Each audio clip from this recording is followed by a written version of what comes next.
I got the legend. He's in the town tonight doing it for all the lovers, even the singles. He's doing it for everybody.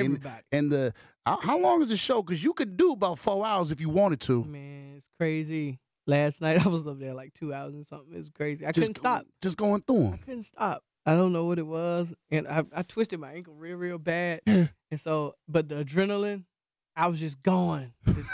My guy who's the DJ was like, yo, dude, like what are you doing? You almost going through the catalog. I was like, no.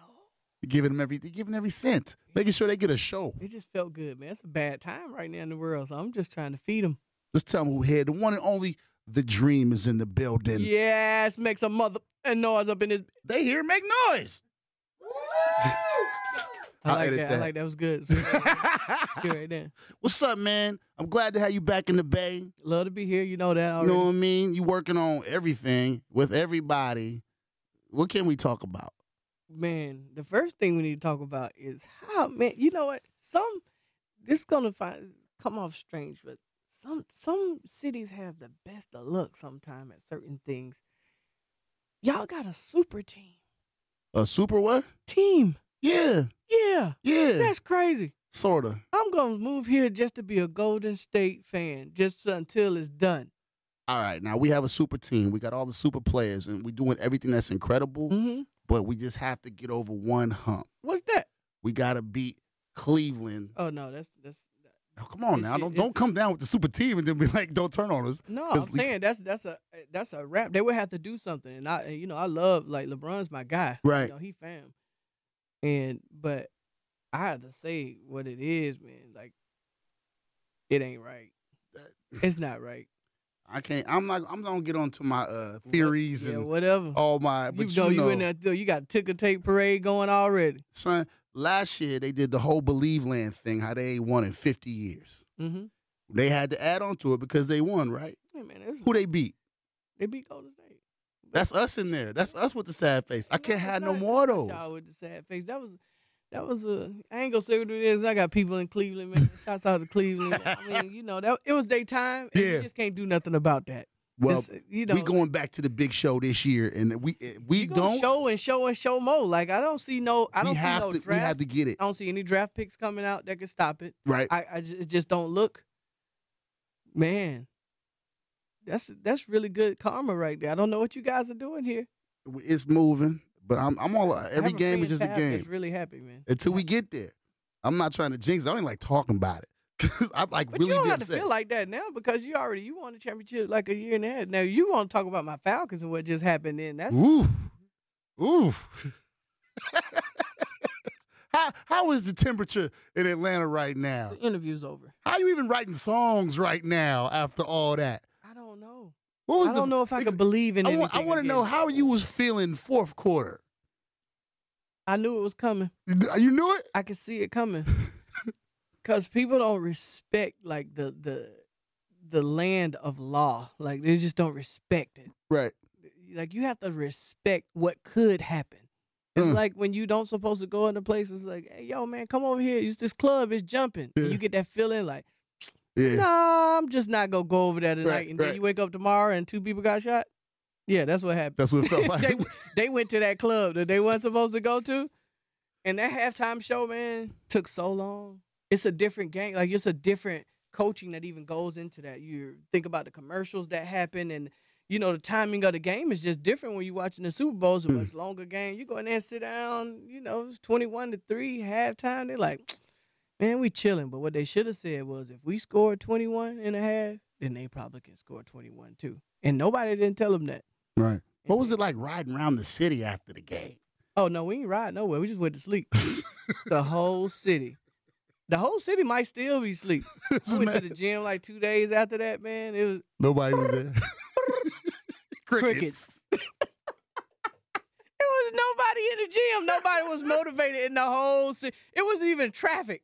That's crazy. I think they kept the kids out of school. I think they called it a snow day. I think it was a snow day. It was a death in the family.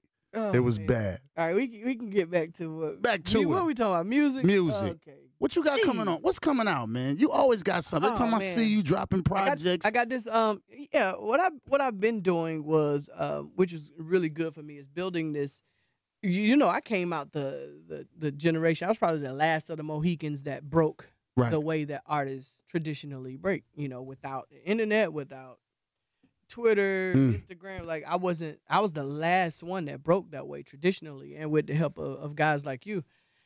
So for me, I had to go back and kind of get that undercurrent of my bass. And it's not, people say it's young, but that's not what it is. Like they just grew up in a different era, and they discover music a different way.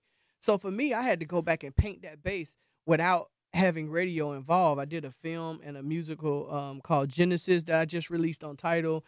Then I released Love You to Death, which is a 6-song EP in, I think, September or October. Just trying to cover this base of things, and I've been doing a lot more features and stuff. I'm featured on the last year. I think I did 2 on Pablo on Kanye's record. I know I did a host of other ones, but Big Sean, of course, I just did the I Decided album. Congrats to him on his #1. So I was just going back, painting the undercurrent before I went, like, let's drop a major release, before I got to this album, Love Affair.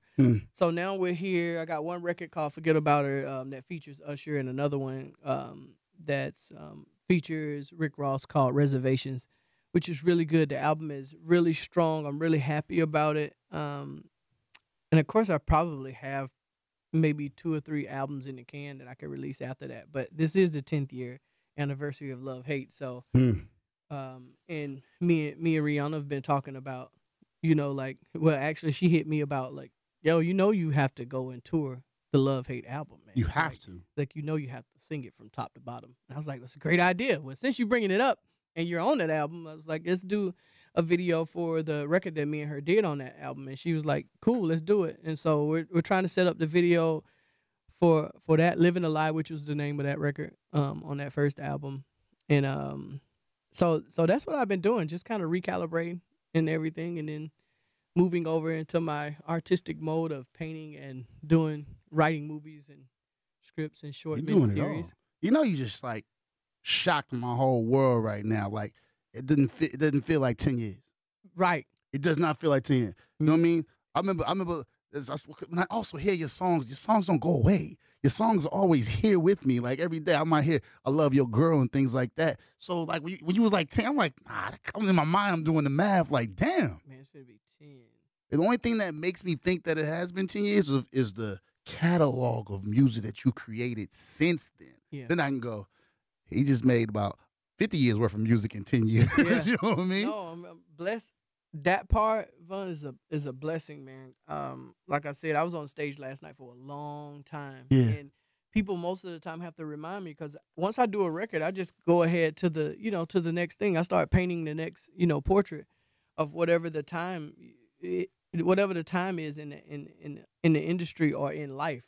Whatever life is, I try to paint what that music should sound like for that time being, and I don't go back and really listen to it, probably because I just don't want to stand on it. I have no idea what it is, but I'm just always continuously trying to make new music.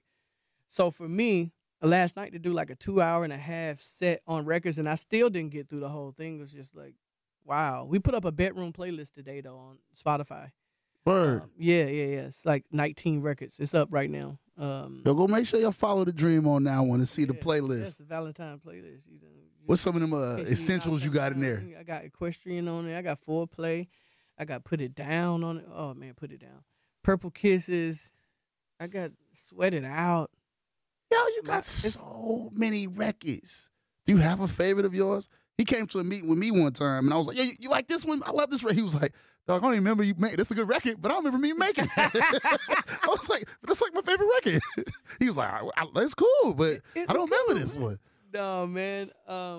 Favorite record. I don't think I've really made it yet. Fancy is still one of my all-time favorites because it gives me that beautiful painting of life that I want to live and wake up to see every day. I'm still filling in those parts of the puzzle of that life and what Fancy is created. And every day I put a piece to it. Like what's that scenery outside on the porch in the morning at 9:00 when the dew is on top of the grass? Like what is that? Like, and making sure every aspect of my life is lived in this fancy, place.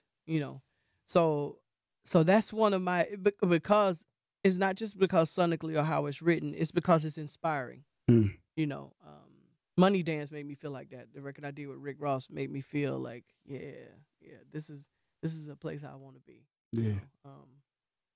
So yeah, Reservations is really good though. Tell me about this. During the times we got going on right now, you know, they crazy. Has that changed the way what you're writing about? It's made me want to have everyone appreciate people a lot more, because I think you have to invest in people. You know, like regardless, we're taught when we were younger to get things and hoard things, and it's all about money. And as much as it sounds like a cliche, it's just not. Right. You need to invest in friends. You know, help friends grow. You know, together, not just always falling out with somebody. Sometimes that's a part of growth also.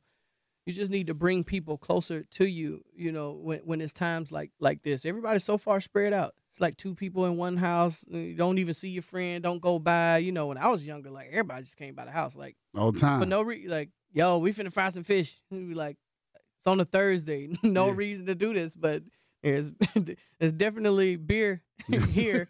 Lit small liquor, you know. And so I grew up that way. And people, I think, with our agendas and the things that we want to do in life, we kind of get sidetracked and forget to really like embrace it and be good with just at least this day of what we have. Like, there are plenty of days left for you to get, you know, the things that you ultimately want. But if you don't have those days, if you don't have the same amount of happy days that you have of work days, then you actually missing the whole point. And I've always wanted to know, what is your choosing process of sometimes of the records that you get on?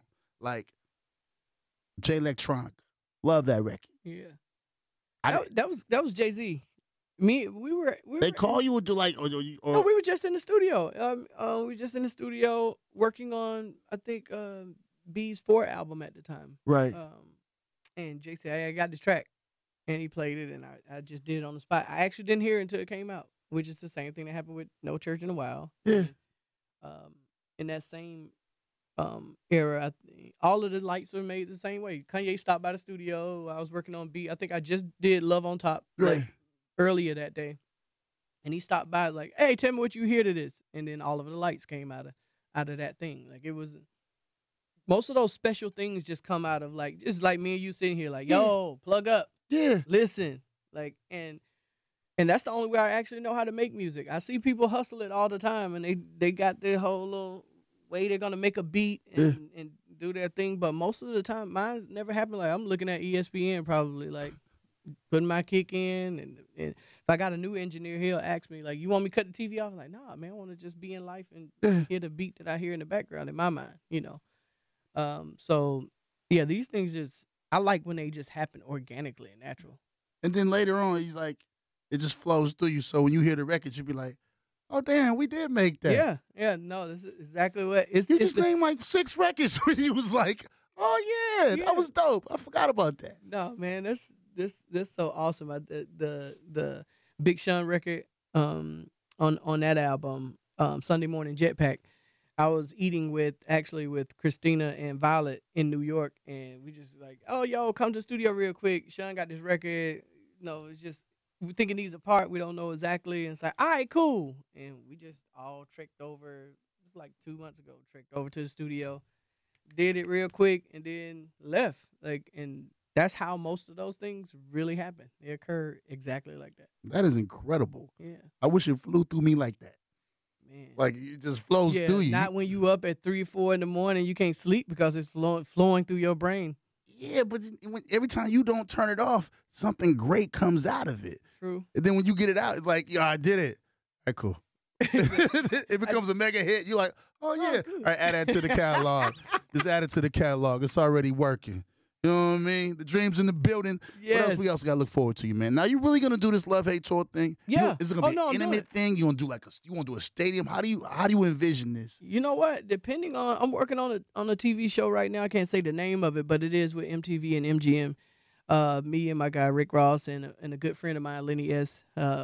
Working on this TV show. And when you're on TV every week, it changes, you know, the amount of people that actually know what you do. You know, I still remember how it was when Outkast did like their third album, and they had that big record off of it. I think it was I don't know exactly which record it was that they released, but it was really big, and everybody for the first time discovered like what they did. Right. And that's kind of like where I am, because I don't look for stardom. Like, it's more so the songs are the stars in my mind.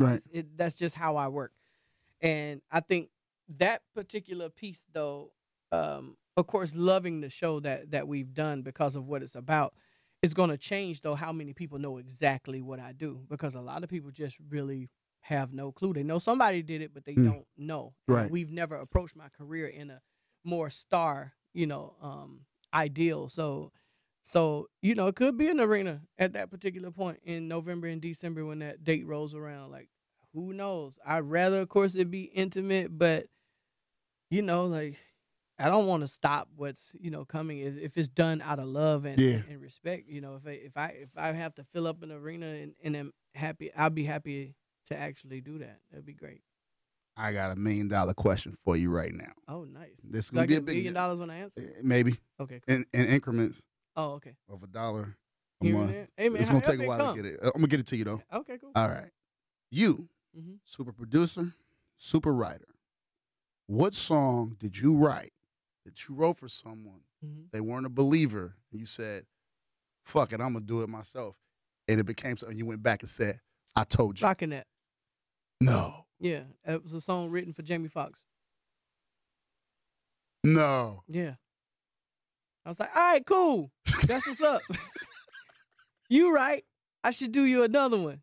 Shouts out to Jamie Foxx. That's my guy, man. Wow. Did he call you after? No, not really at the time. But he knew that was the one. That was the one. Yeah. Of course, I'm on Blame It as well, which won a Grammy at that same time. They were both literally on the chart at the same time. And I was just thinking to myself, like, boy, you had two of them things. I was like, but thank you. I really appreciate it. Walking away. Is sometimes, do they always get the vision when you write it? Or do you sell it to them? I think that's the hardest part. That's what I have to deal with because I'm not able to give you guys 100% of what's actually in my mind. Right. Because you still have to try to have to box it up and fit it into a place. I don't want to say the word mediocre is too harsh, but there are certain things, like I could do a record and I'll hear but as a word inside of a record, or a R or and I'll hear it too many times and I'm like, that's not songwriting. Right. You're cheating. Right. You're cheating lines. You didn't put a word right there, but that's just me being an ass. It's me being asinine. You're particular about it. You're particular about it. It's okay. There's nothing wrong with that. I want to do it, and I want it to be done in a certain type of way. But I also have to, cut slack, but without having to suppress, what I do. And that's one of the reasons why I want to do film, because I think when you're doing film, you could just do whatever's in your imagination. I don't think there's no, radio can't play this. It's like, it's a film. It's either gonna be seen in Utah at the Sundance. It's gonna be seen the Canadian, like wherever. It's gonna be seen and get a chance, for people to really like it. Versus, it's hard to do music as you see it in your mind. So yeah, that's a task that I deal with every day.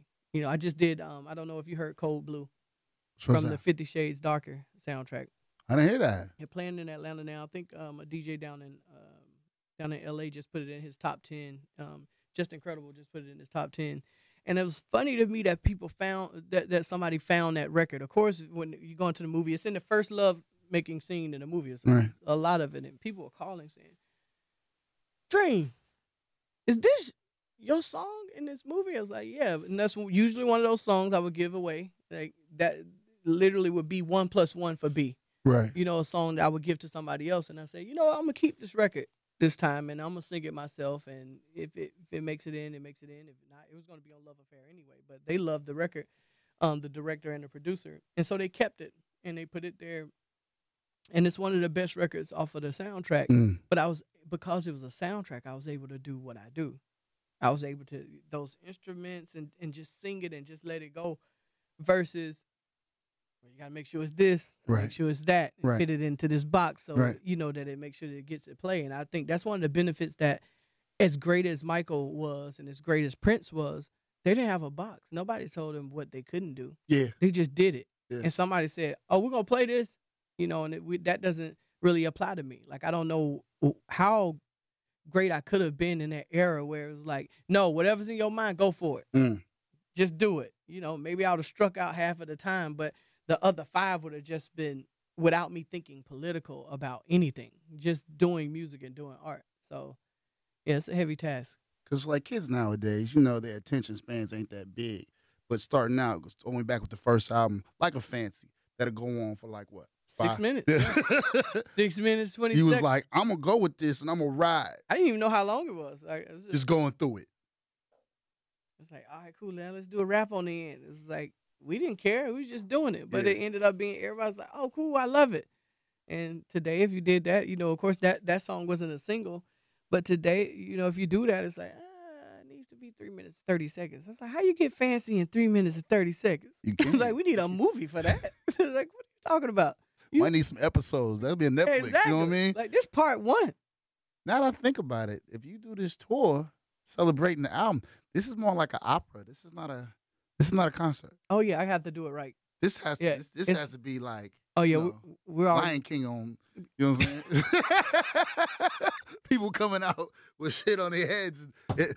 This has to be huge. It has to be. It has to be huge. I want to see everything. I want to bring everything out. I've already talked to the team about it. You know, like, this is gonna be something that I've never did before. I'm gonna fully invest it because I know what the album means to the culture, regardless you know who says what. Like, that sound at that particular time, I was just lucky enough for that blessing to come through me and be the vessel for it. But that's still the sound now. Like, it's still what R&B is built on. That's still the same Drake. That's still the Weeknd. Like, it's still what it was at that particular time. Yeah. Like, regardless, nobody can, you know, everybody can go and act like, oh, I didn't never hear Dream album. Like, no, you played my shit like 40 times straight a night. Tell them. For a month. Yeah. Like, I've heard the stories. I know what you did. So it's fine. It's okay. I'm flattered. Say it's the blueprint. It's the blueprint for what it was, the same what it is now. Blueprints that I had for me, you know, from whether it's Kelly or Prince or whoever, you know, we're all just vessels in the same way that the newer guys are going to be vessels to other people. But we're still in that state of what that sound was. You know, I'm lucky that we are, and that's probably one of the reasons why the songs still sound how they sound to you, is because they haven't really changed from that dynamic. And, you know, and I think it's coming soon. Hopefully I'll be the pioneer that changes it, because I'm literally in the studio, like, every time trying to figure out how to dead it, you know, but some new artist will come out and do something great. Bryson Tiller will come out and do something great with just that piece, just enough of a piece of something that I did, but 90% of his own. And it's like, wow, that sounds great. That's like New Age Dream right there, you know? So yeah, this love-hate tour. I see it in my mind. Yeah. Big horses, carriages, eagles. And I want everybody out. I want everybody. This got to be a Suited to Buddha affair. This got to be the dress up joint. We got to put this together. I'm gonna see if they come show me my love. I'm gonna see. We gonna see what happens. The dreams in the building, man. Lots of things going on. Anything you want to say, people, before we ride? Hey, man, you know, just support me this year. It's getting hard out here for everybody. Not for you. Hey, man, it's hard for me when it's hard for you, baby. Pimp talk from the dream. You only get it here. Stay close. We got more.